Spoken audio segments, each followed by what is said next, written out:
So I want to share my story of sexual orientation OCD with you today because it is something that is so misunderstood and it is something that so many people struggle with, and we struggle alone. So talking is the best way to break the fear, and that's what I want to do today. For those of you who don't know, OCD, obsessive compulsive disorder, is an anxiety disorder which entails your brain focusing very, very intently on one stimulus to distract the rest of the brain from a very, very deep trauma. Sexual orientation obsessions, i.e. worrying about your sexuality, is one of the most common obsessions in OCD. Okay, and so I'm talking about sexual orientation OCD today, but there are also a lot of other related anxieties, related obsessions, related issues with sexuality, which I'm just going to say they all count, okay? If you're struggling or obsessive about your sexual orientation, then this is for you, okay? Just want to say that off the bat. So my story, so I grew up and I felt like I was kind of heteronormative, like, I felt like a boy and did boy things up until about the age of 9 or 10.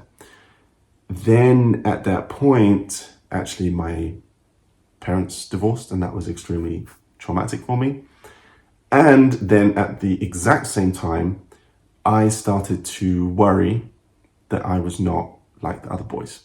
Okay, so I thought of myself as feminine, I thought of myself as like a girl.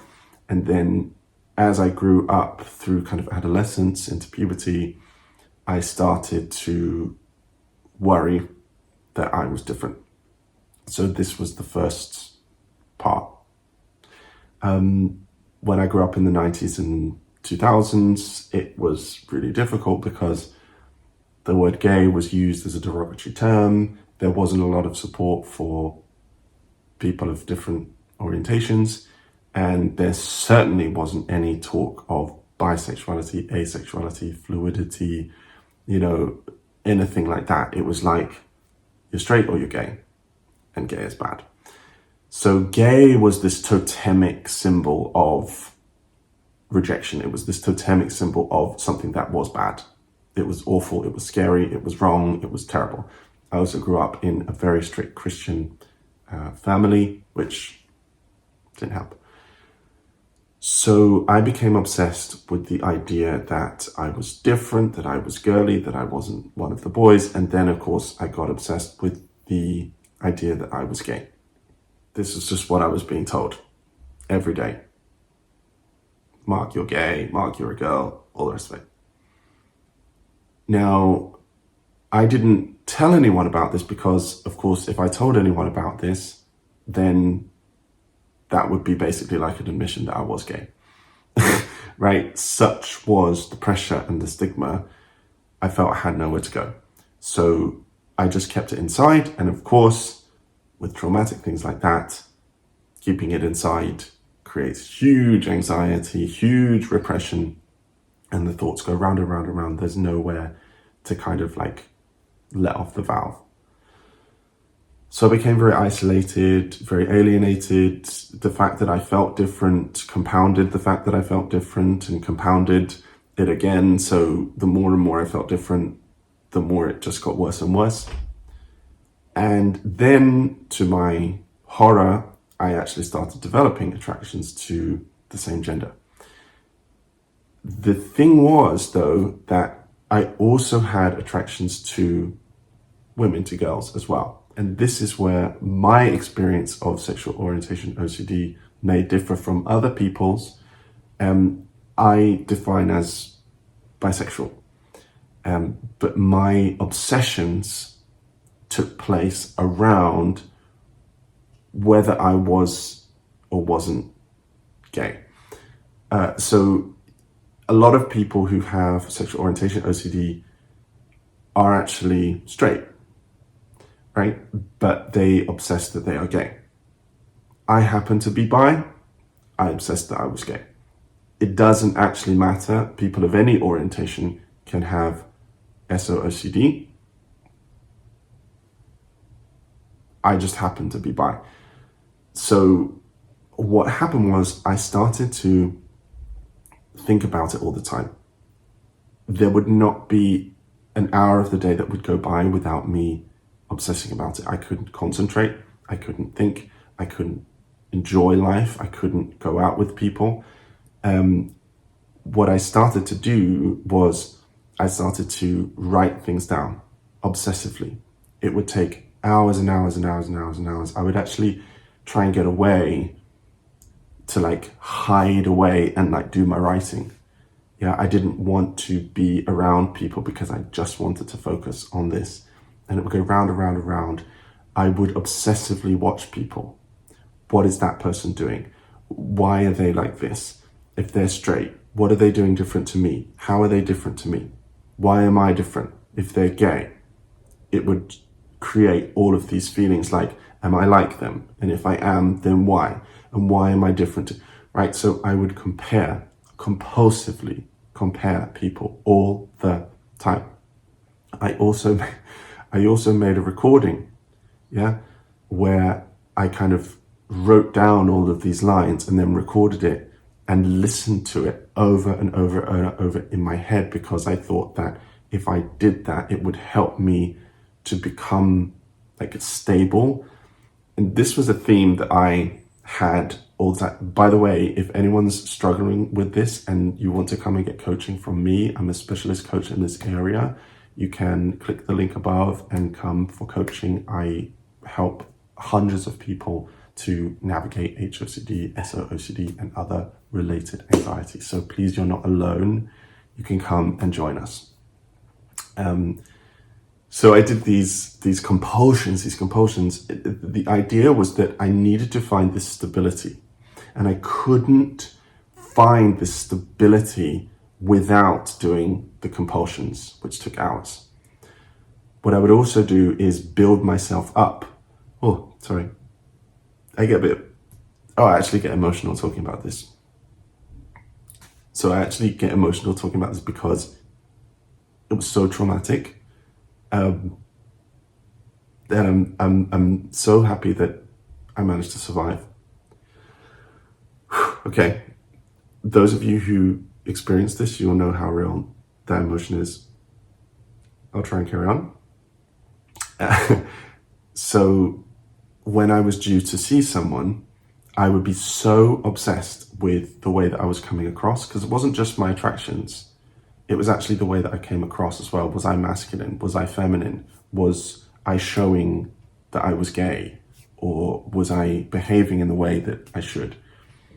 And so I would take hours and hours and hours to prepare before seeing someone or going out. Trying to write down as many things as I could and waiting until the very last minute before I saw someone in a social situation to go over the lines. And if I couldn't get myself into that headspace where I felt like grounded, I would panic. So this is what happened. And then over the years, I just kept doing it. I had lines on my phone notes, which if you read them, you would think these are the ramblings of a crazy person. Technically, they they felt like they were. You could scroll through this like gobbledygook, and you would never get to the end. It was like thousands upon thousands upon thousands of lines. Just every single day, I would write, and then repeat. And so, thankfully, eventually, I managed to get help. I managed to get help when I was driven towards, trigger warning, suicide. It happens. Let's talk about it. It's okay. If anyone's struggling, please let me know, because you're not alone. please let me know, because you're really not alone. But I got to rock bottom, and so I accessed therapy.